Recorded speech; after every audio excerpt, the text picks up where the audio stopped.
Mustaqillik bolmasa, erkinligin bekkiyin, erkinligin bolmasa, hukukların bir tiyin.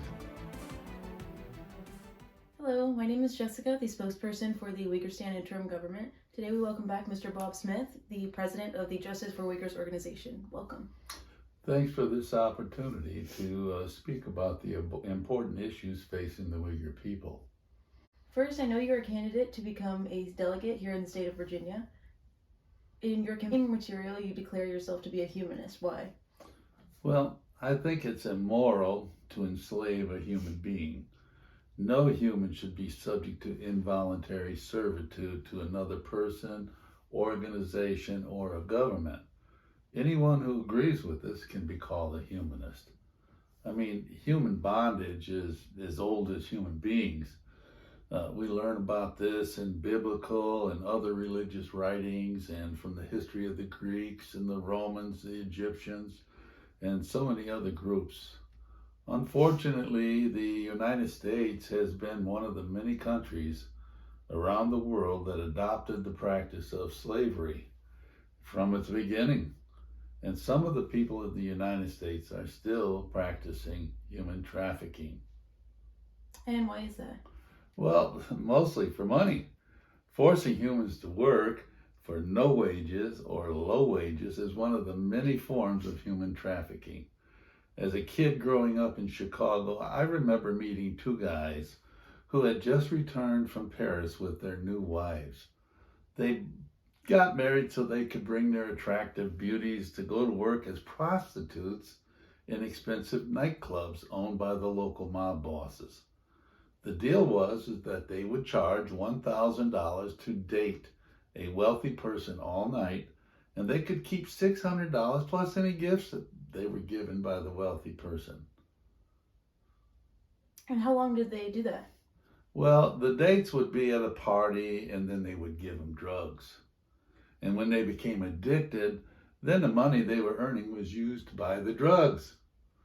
They would work as long as their bodies were acceptable to be able to go out on a date. That sounds more like a modern version of slavery. In America's early days, we were a nation of farmers.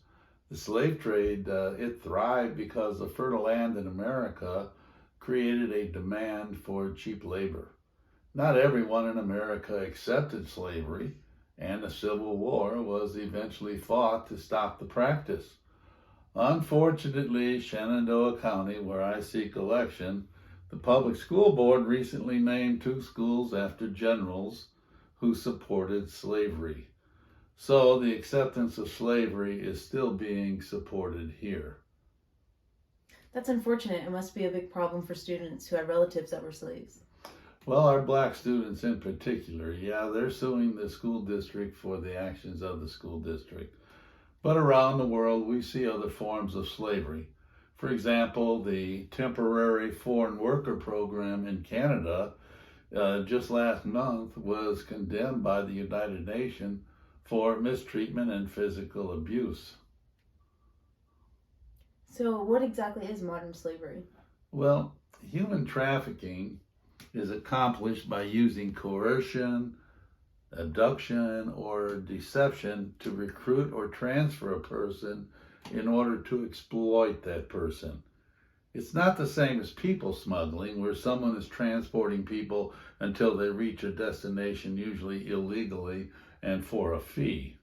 For example, traffickers can isolate an exploited person from workplace protections by placing them as a live-in domestic worker in a private residence.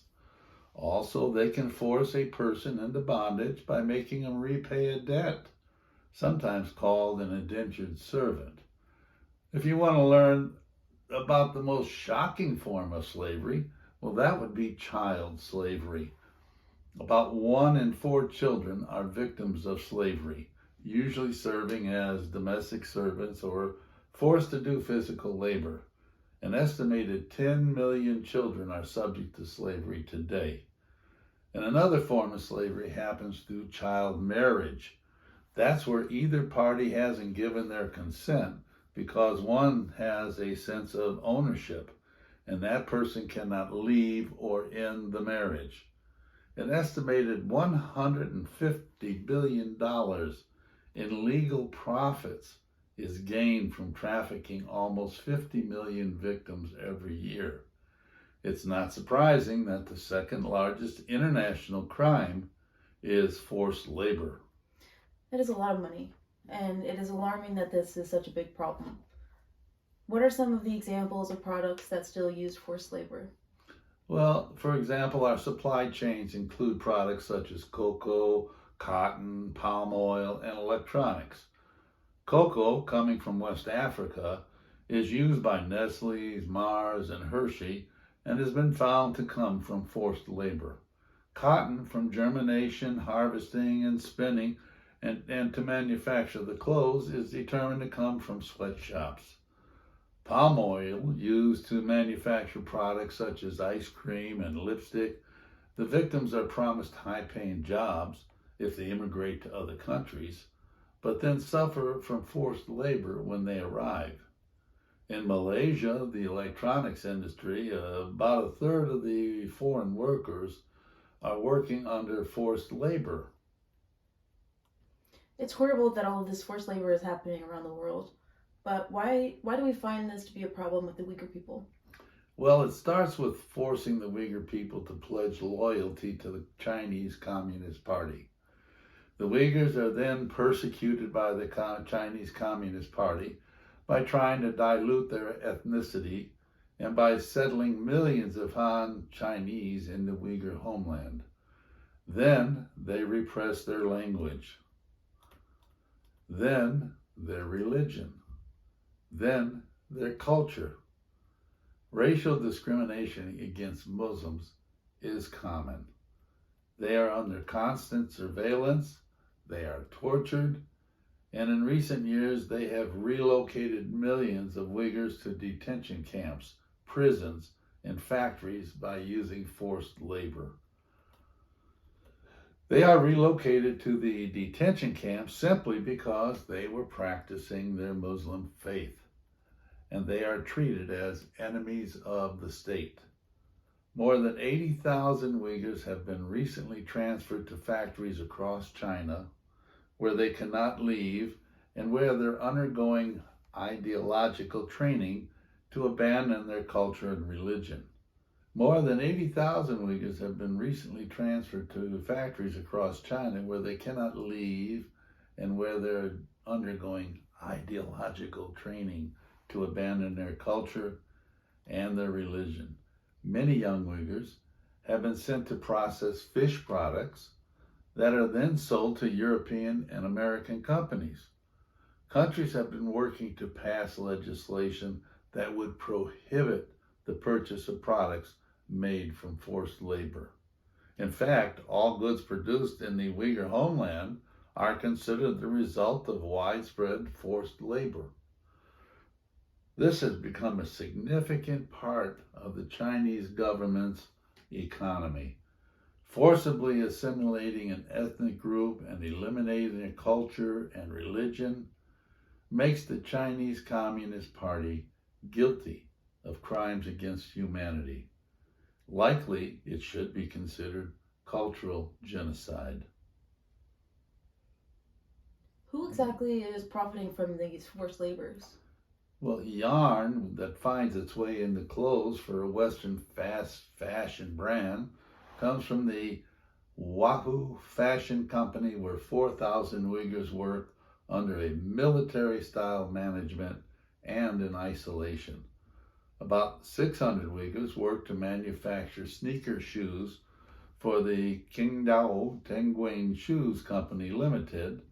They didn't come there by choice, and they cannot leave or practice their religion, and they have to work around watchtowers and barbed wire. Nice place for people to have to work, right? And the Foxconn Technology Company, which produces about half the world's iPhones, are using 560 laborers. And fashion giant Shein, Shein, uses some cotton that comes from the Uyghur homeland. Automotive supply chains are using products made by the Uyghur forced labor. Solar products made by the 4 largest solar panel suppliers are using forced labor. And is there anything being done to stop this practice? Well, in America, we recently passed the Uyghur Forced Labor Prevention Act, an entity list, and that restricts the imports connected to genocide and state-imposed forced labor of the Uyghurs. America now bans firms like Rare Earth Magnesium Technology Group Holdings and its parents, Century Sunshine Group, and the Xinjiang Hamahi Asale Copper is a subsidiary of Zhejiang Mining Group. Is it true that the Chinese are developing border guardian control? Yes, indeed. China is developing border guardians, or strategic new settlements along its border to reinforce its territorial claims and in strengthening security. They're meant to support the infrastructure that will facilitate rapid troop deployment, giving them even stronger military capabilities over the Uyghur population. So what can Uyghurs and any other supporters do to stop this oppression? Well, they write letters to companies that are linked to foreign labor, and write letters to your local officials to pass relevant legislation. Watch our Uyghurstan interim government and the Uyghur Republican Party weekly update to learn what's happening in the Uyghur community.